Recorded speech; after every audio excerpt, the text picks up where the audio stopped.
여러분은 존재만으로도 사랑 그 자체입니다. 안녕하세요. 유튜브 아토피는 사랑의 제이슨입니다. 오늘은 아토피 아이를 둔 부모님에게 보내는 영상을 만들었는데요. 이 질환이 어려운 점은 왜? 도대체 왜? 부모님의 입장에서는 내가 뭘 잘못했기에 우리 아이가 나의 사랑하는 아기의 피부가 아플까? 내가 대신 아파주고 싶다는 마음이에요. 아이의 피부가 심한 정도에 따라 엄마는 이런 생각을 합니다. 내가 정말 죄인이구나. 나 때문에 아이가 아프구나. 이런 마음으로 눈물을 흘리면서 하루를 보내시는지요? 내 아이를 사랑하는 마음에 가슴이 미어지고 눈물이 나는 것은 정상입니다. 우리는 이 상황을 이겨내기 위해 이 아토피 피부염, 이 피부 질환이 어떻게 생기고 어디서 왔는지 알아야만 합니다. 아토피라는 어원이 원인을 모른다는 뜻을 담고 있지만 이제는 통합적인 시각에서 원인에 해당되는 것들을 분별할 수 있습니다. 제가 최근에 읽고 있는 보이지 않는 질병의 왕국이라는 책이 있습니다. 시인, 작가, 저널리스트로 활동하는 메건 오로크가 집필한 책인데요. 저자는 만성질환의 완고한 현실을 홀로 감당해야 하는 이들이 조금이나마 덜 외롭기를 바라며 이 책을 썼다고 합니다. 10년이 걸린 이 작업은 병을 이겼다라는 이야기가 아니라 우리 몸이 현대의학이 아는 것보다 훨씬 복잡할 뿐만 아니라 서로 연결되어 있음을, 우리 삶에 대한 이야기를 다루고 있는 책입니다. 책을 읽으시면 더 도움이 되시겠지만 제가 설명드리는 부분만 잘 이해하셔도 이 피부질환의 개념을 잡는데 도움이 되실 거라 생각합니다. 현대의학이 질병을 바라보는 세 가지 관점은 첫째, 특정 질병 단위 질환, 두 번째, 전환장애, 셋째, 생물학적 근거가 있기는 하나 스트레스나 정신상태로 인해 발병하거나 악화되는 모든 질환 혹은 상태를 말합니다. 이 세 가지 중에 특정 질병 단위 질환은 확실한 한 가지 원인이 만든 질병입니다. 천연두, 인두염, 장염 이렇게 바이러스가 정확히 있는 거죠. 두 번째, 전환장애는 심리적 갈등에 의해 신체 증상이 나타나는 걸 말합니다. 건강 염려증이 만들어내는 병이죠. 면역질환 등을 말합니다. 추가적으로 책 내용 일부를 좀 읽어드리면 의학사학자 찰스 로젠버그는 자가 면역질환이라는 총체를 일차원적으로 간단하게 이해하는 방법은 없다라는 주장을 하였고, 다양한 검사를 통해 질병을 구체적으로 다루는 새로운 관점을 제시했으나 검사로는 한계를 보여주는 질환에 대한 문제를 마주하게 되었습니다. 만성 피로 증후군, 섬유 근육통 등 다양하게 표현되는데 아토피도 마찬가지죠. 확실한 검사도 검증 가능한 원인도 효과적인 치료법도 없는 환자를 대할 때면 의사 역시 확신 없기에 진료를 제대로 볼 수 없는 것입니다. 하버드 대학 정신과 교수 수잔 블록은 책의 저자에게 의학의 많은 분야에서 측정이 안 되는 질병은 존재하지 않거나 환자가 미쳤다고 보는 경향이 있다고 말했다고 합니다. 최근에 등장한 개척자들이 측정할 수 없다면 존재하지 않는다라는 관점을 밀어내고 개인의 체질에 관심을 기울이면서 좀 더 정교한 개념을 만들고 있습니다. 질병은 다면적 현상으로 원인과 면역계 그리고 환경 사이의 상호작용을 뜻한다고 하며, 이 환경은 바로 개인의 장내 환경 그리고 우리가 살아가면서 마주하는 독성 화학물질의 노출 등을 말합니다. 이 모든 것들이 우리 면역계에 영향을 미친다고 밝혔습니다. 우리의 몸 상태에 따라 다르다라고 말하는 것은 물려받은 몸 상태의 값이 다르다라는 것을 말합니다. 쉽게 얘기해서 유전을 말하는데요. 인체가 살아가면서 면역계에 영향을 주는 다양한 원인들, 알러지 원인 물질들에 얼마나 노출되어 있나, 이런 것들이 나에게 영향을 주고 그것들이 DNA에 기록되어 새로 태어나는 아이에게 그 정보를 전달한다는 것입니다. 이 부분에서 많은 부모님들이 공감을 할 수 있고요. 내가 아이에게 건강하지 못한 신체를 주었다라고 생각할 수 있는데요. 다른 관점에서 보도록 하겠습니다. 생명의 탄생은 남녀의 사랑 속에서 받는 선물입니다. 그 과정에서 아이는 엄마의 뱃속에 있으며 엄마는 아이와 함께 24시간을 보내고 엄마의 모든 감정 그리고 아빠의 모든 감정까지 느낄 수 있습니다. 아래의 연구는 산모의 정신건강과 태아에 미치는 영향에 대한 연구 자료를 검색한 내용입니다. 2004년 미국의 연구에 따르면 산모가 스트레스를 받으면 태아의 출생 체중이 낮아질 수 있습니다. 그리고 2008년 스웨덴 연구에 따르면 산모가 우울하면 태아의 신경계 발달에 문제가 생길 수 있습니다. 그리고 2010년 미국의 연구에 따르면 산모가 긍정적인 생각을 가지면 태아의 인지 능력이 향상될 수 있습니다.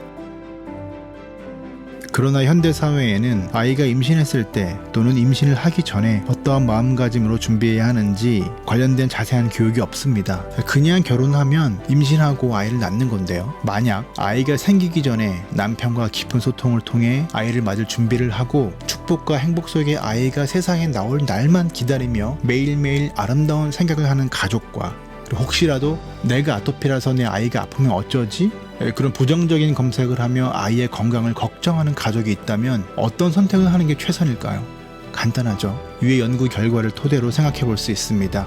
이것은 태교의 영역을 말씀드리는 것이며 동시에 우리가 어떤 생각을 하는지 그 생각이 나의 현실을 창조한다는 것을 말하고 있습니다. 위의 내용에 해당되지 않는 분도 계실 거예요. 부모가 다 건강한데 지금 나의 사랑하는 아이가 아토피인 경우인데요. 이 경우는 우리 가족만의 문제라는 시각에서 확장하여 인류가 발전하기 위해 노력하고 만들어낸 결과가 지금의 우리의 상황이라는 것을 이해하셔야 합니다.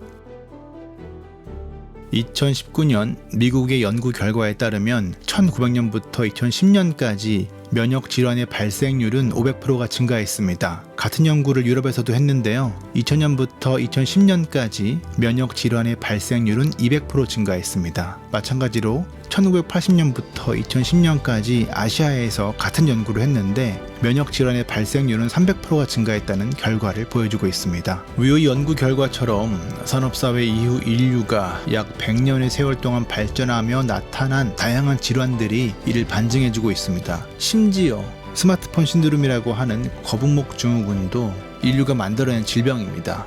무슨 소리냐? 뭐가 이렇게 복잡하냐라고 할 수 있지만 위에 설명드린 대로 현대사회의 면역질환 원인은 아주 복합적입니다. 통합적인 관점에서 봐야 하는 질병이라고 말할 수 있습니다. 각기 다른 문화권에서 일관된 연구 결과의 신뢰도는 아주 높다고 할 수 있지만 마찬가지로 면역질환 발생률의 원인을 콕 집어서 설명하지 못합니다. 원인을 콕 집어서 설명하지는 못해도 우리 인류의 발전과 관련이 있을 수 있다는 것을 시사한다는 것은 알 수 있습니다. 현대의학은 통합적인 관점보다 부분적 질환에 포커스를 맞춰 각각의 발전을 이루었습니다. 그래서 전문의가 생긴 거죠. 원인을 찾고 있지만 그 원인을 찾지 못했다는 것이 결론이고요. 그래서 가려움을 발생시키는 면역세포에 집중을 하며 스테로이드, 항히스타민제, 면역 억제제, 마찬가지로 신약도 면역 억제제입니다. 같은 카테고리입니다. 그런데 이렇게 검색을 하다 보면 부작용에 대한 이야기가 너무 많아서 선택하기 어렵게 됩니다. 점점 더 불안 속으로 들어가게 되는 것이고요. 그래서 같은 상황을 겪고 있는 환우 커뮤니티에 가입해서 유사한 증상을 경험했거나 극복한 사례를 보며 선택을 하기 시작합니다. 이러한 행동들이 이제 드러난 결과를 해결하는 방법을 찾는 것인데 통합적인 포괄적인 관점이 없이 방법을 찾다 보면 시야가 좁아진 채로 내 아이를 바라보게 되는 거죠. 그러다 보면 조급한 마음이 들어 중요한 본질을 놓칠 수가 있어요. 한 발 뒤 서서 객관적이고 냉철하고 이성적으로 내 아이의 질환을 바라보며 통합적인 관점에서 약물의 사용 여부도 결정하는 것이 좋겠습니다. 이것만 했을 때 날 수 있어요? 라는 질문이 아니라 통합적으로 봤을 때 나의 선택이 도움이 되겠다 안 되겠다 추측해보고 선택하고 만약 결과가 괜찮으면 적용하는 거죠. 한 가지 예를 들어 드릴게요. 현대의학에서 피부과에서는 무조건 샤워 후에 보습을 바로 하라고 이야기해요. 그런데 제 경험을 비롯하고 제가 운영하는 네이버 환우 커뮤니티의 내용을 보게 되면 진물이 날 때 보습을 하는 것은 좋지 않다라고 이야기합니다. 경험담이고요. 많은 회원들이 같은 얘기를 하고 있습니다. 그럼 그분들이 다 거짓말을 하는 것일까요? 아니죠. 통합적인 관점에서 볼 때 보습은 언제 하는 것이 좋다라는 것을 경험으로 알고 있는 것입니다. 가장 중요한 것은 통합적인 관점에서 어떻게 내 아이를 대하고 그리고 내 아이가 불안감 없이 엄마의 완벽한 믿음과 신뢰 속에서 이 상황을 잘 이겨내는 것, 거기에 초점을 맞추는 게 중요하죠. 지금의 의료계는 자본주의에 잠식되어 본질을 잃어가고 있는 양상이 도드라집니다. 아토피가 있는 가정으로서 장기적인 여행이 될 수도 있기에 이 여행에 임하는 마음가짐에 대한 부분이 어쩌면 방법을 찾는데 가장 먼저 필요한 부분이라고 보여지고요.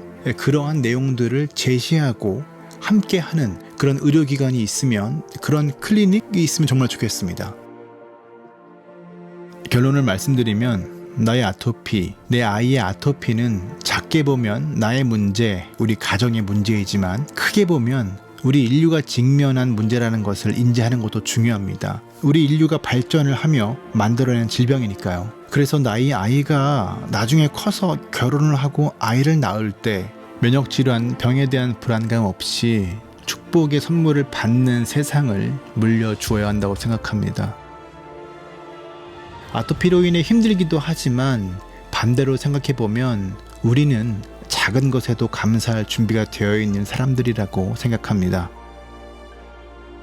제가 그랬습니다. 이제는 감사와 행복, 사랑이 넘치는 삶을 살고 있습니다. 그것은 나의 생각으로 인해서 만들어졌고요. 내 생각은 나의 현실을 새롭게 창조했습니다. 일반적으로 아이 시절 아토피가 있는 경우는 아이가 나이가 들면서 사라지게 되는데요. 네, 걱정하지 마세요. 아이 아토피는 회복됩니다. 여러분, 피부는 무조건 회복됩니다. 수많은 분들이 그 상황을 보여주고 계시고 저 역시 회복되고 있습니다. 힘내시고요. 더 도움되는 영상으로 돌아오겠습니다. 감사합니다.